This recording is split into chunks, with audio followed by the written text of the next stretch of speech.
Hello बेटा, मैं Babita ठाकरन music के क्लास के साथ आज मैं आपको करवाऊंगी आपके सिलेबस से रिलेटेड ध्रुपद।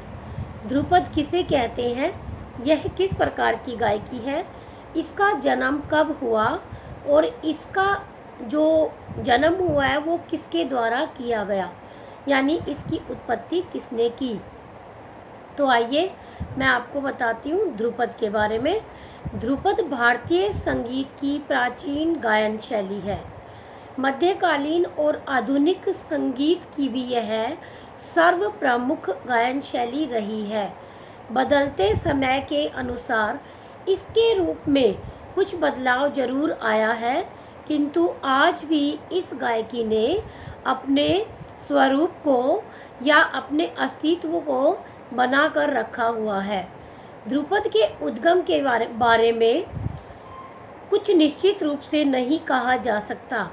कब और किसने इस गायन शैली को जन्म दिया, इस बारे में अनेक कथाएं प्रचलन में है।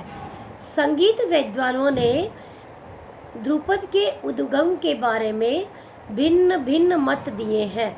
कुछ विद्वानों का कथन है कि यह उत्तर वैदिक काल के गंधर्व शैली है। कुछ ध्रुपद का जन्म ध्रुवा से मानते हैं, जिसका उल्लेख भरत की नाट्य शास्त्र नामक ग्रंथ में मिलता है। कुछ विद्वानों का विचार है कि ध्रुपद की रचना 13वीं शताब्दी में हुई थी। विद्वानों के अनुसार इसकी जो पैदाइश हुई है वह 15वीं शताब्दी में राजा मानसिंह तोमर के काल में हुई। कुछ भी हो, इतना तो निश्चित है कि राजा मानसिंह तोमर का ध्रुपद के प्रचार और प्रसार में विशेष योगदान रहा है। अकबर के समय में तानसेन और उनके गुरु स्वामी हरिदास, डागुर, नायक बैजू और गोपाल आदि ये प्रसिद्ध ध्रुपद गायक हुआ करते थे। मोहम्मद शाह रंगीला के दरबारी गायक सदारंग और अदारंग ध्रुपद ही गाते थे। उन्होंने अपने वंशजों को भी ध्रुपद गायन सिखाया। ध्रुपद शब्द दो शब्दों के मेल से बना है, ध्रुव जमा में पद।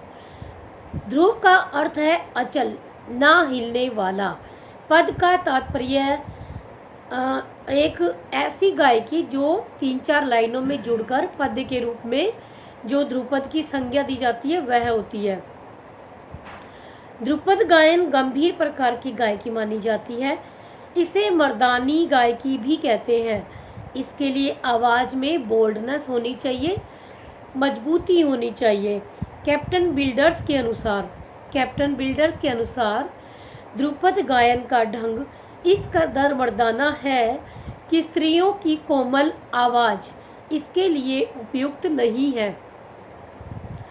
ध्रुपद गायकी का विषय प्राय भक्ति, ईश्वर स्तुति, राजाओं की प्रशंसा, मंगल उत्सवों का वर्णन करना है। यह गायकी वीर रस द्वारा शक्ति का संचार कर उत्साह को बढ़ाती है। भक्ति रस द्वारा अपने देवताओं को आपके नज़दीक लेके आती है तथा शांत रस के द्वारा शांति का संचार करती है।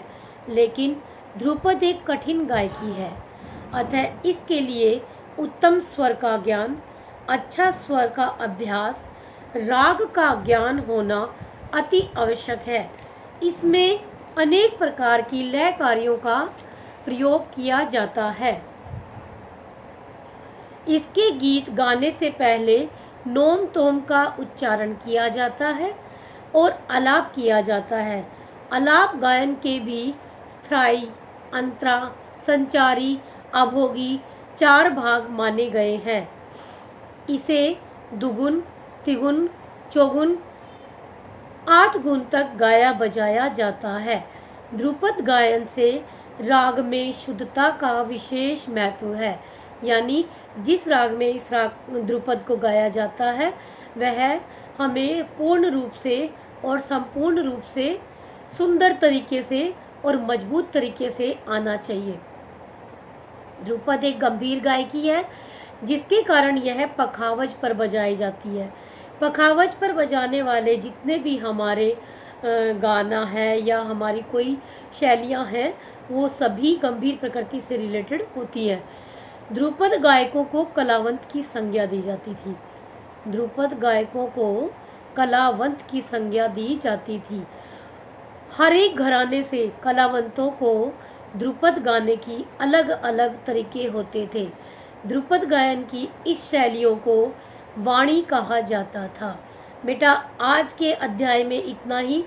इससे आगे मैं आपको बताऊंगी कि ध्रुपद की वाणियों के कितने भेद हैं और उन्हें किस प्रकार गाया बजाया जाता था। आज के लिए इतना ही। अगली क्लास में मैं आपको इस बारे में और जानकारी दूंगी। बाय। घर में रहें, सुरक्षित रहें।